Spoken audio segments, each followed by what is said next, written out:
Hello again, everyone. It's Vince Forer from TradingWinds.com, and this is our update for October 21st, 2019. Let's take a quick look at the markets today. We did see stocks inching ever so slightly higher, but they did. By the end of the day, the Dow was up 57 points.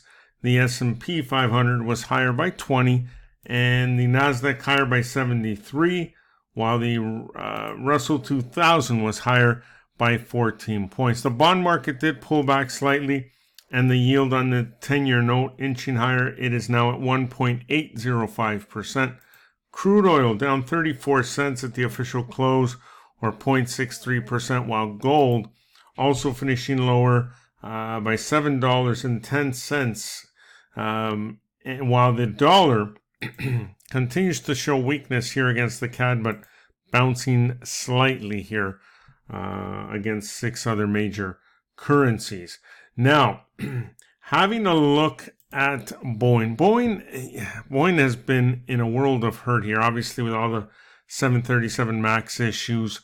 Now recently the news of those internal emails coming out. They do have earnings around the corner, and this is going to be a biggie, because if we look at the longer term charts here, this has obviously been in a range here for quite some time. But the key is the 310-ish level, which is really sort of its last. Let me show you on the monthly chart here.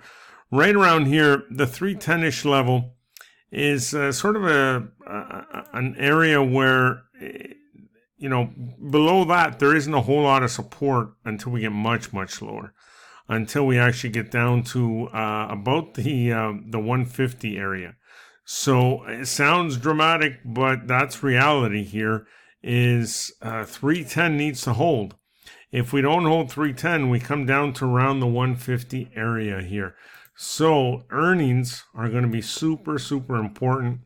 If they report anything positive and we get a bounce and avoid this, great. But if they're negative, we can quickly find ourselves below 310 and on our way to 150. All right. Please remember to hit the subscribe button below and click the notification bell. That way you don't miss any future videos. And if you're enjoying them, by all means, share with your friends. Okay, that's about it for now. Enjoy the rest of your day, and we'll see you on our next update.